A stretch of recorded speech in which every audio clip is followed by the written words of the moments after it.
Hello दोस्तों, नमस्कार। आप सभी का स्वागत है आपके अपने YouTube channel current affairs magic में। और आज हम बात करने वाले हैं 10 अगस्त के करंट अफेयर्स की। और हमारा पहला क्वेश्चन है कि पीएनबी हाउसिंग फाइनेंस के नए एमडी और सीईओ कौन बने। तो जो पीएनबी हाउसिंग फाइनेंस है, इसके नए एमडी और सीईओ बने हैं हरदयाल प्रसाद।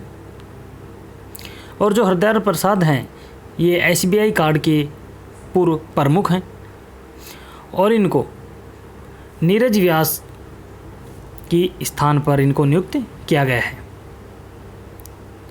10 अगस्त को यानी आज के दिन नीरज व्यास अपने पद से हटेंगे और उसके बाद हरदयाल प्रसाद हैं, ये पद को ग्रहण करेंगे।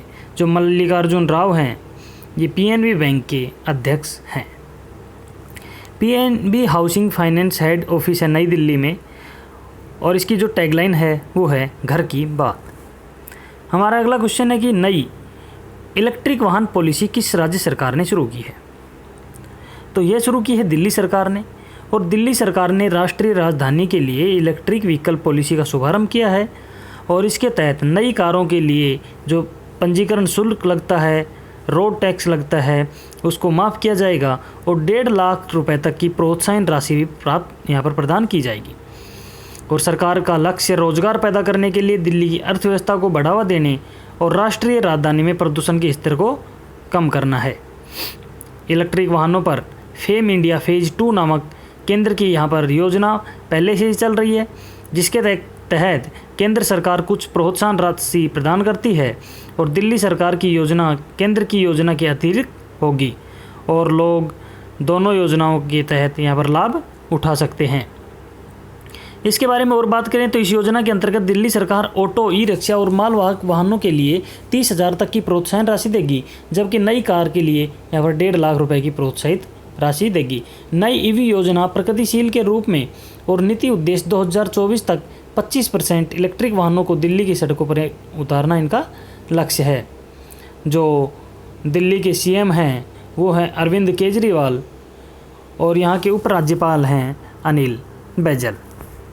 हमारा अगला क्वेश्चन है कि फ्यूचर ब्रांड इंडेक्स 2020 में सैमसंग ने कौन सा स्थान प्राप्त किया है। तो जो फ्यूचर ब्रांड इंडेक्स है, यह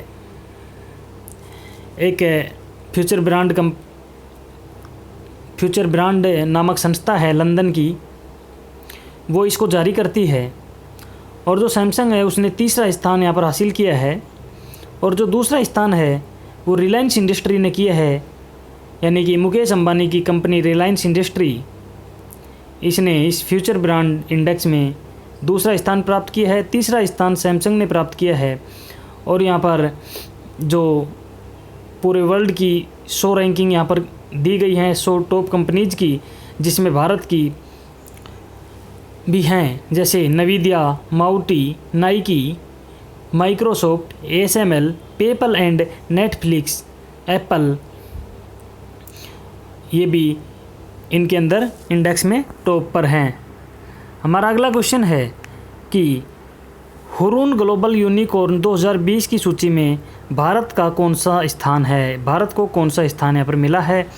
तो यह जो हुरून ग्लोबल यूनिकॉर्न सूची है, यह जारी की है हुरून रिसर्च इंस्टीट्यूट ने और इसमें 2000 के दशक में स्थापित और सभी अभी तक जो सार्वजनिक विनिमय और गैर सूचीबद्ध दुनिया के $1 बिलियन टेक स्टार्टअप की यहाँ पर वैश्विक रैंकिंग दी गई है।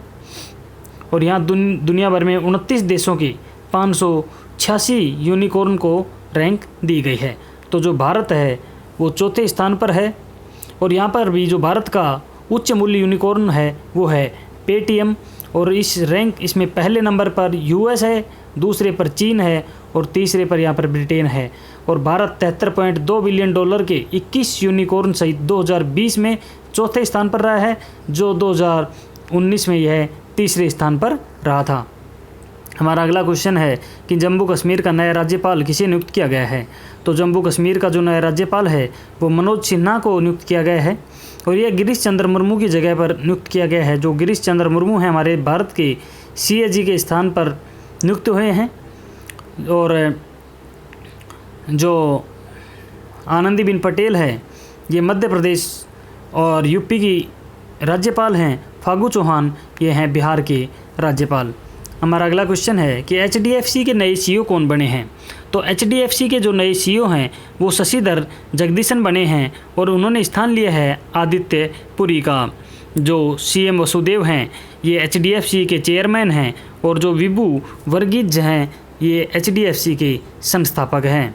HDFC बैंक का जो हेडक्वार्टर है वो मुंबई महाराष्ट्र में स्थित है और इसकी टैगलाइन है, हम समझते हैं वास्तव में आपकी दुनिया। हमारा अगला क्वेश्चन है कि कोना कोना उम्मीद कैंपेन किस बैंक के द्वारा लॉन्च किया गया है। तो यह लॉन्च किया गया है कोटक महिंद्रा बैंक के द्वारा और यह ऋण यानी बीमा देने के लिए शुरू किया गया है। ये हर प्रकार के यहाँ पर बीमा उपलब्ध करवाएगा कम ब्याज दरों में। और जो कोटक महिंद्रा बैंक है इसकी स्थापना 2003 में हुई थी और इसका हेडक्वार्टर मुंबई महाराष्ट्र में स्थित है और इसके जो प्रबंधक निदेशक और मुख्य कार्यकारी अधिकारी यानी CEO हैं वो हैं उदय कोटक और इसकी टैगलाइन है लेट्स मेक मनी सिंपल। हमारा अगला क्वेश्चन है कि पेटीएम मनी के नए CEO कौन बने हैं। तो जो पेटीएम मनी है इसके नए CEO बने हैं वरुण श्रीधर और इन्होंने स्थान लिया है प्रवीण जाधव का। और ये जो प्रवीण जाधव हैं इनकी कंपनी में किसी से अनबन होने के कारण इन्होंने इस्तीफा दे दिया था।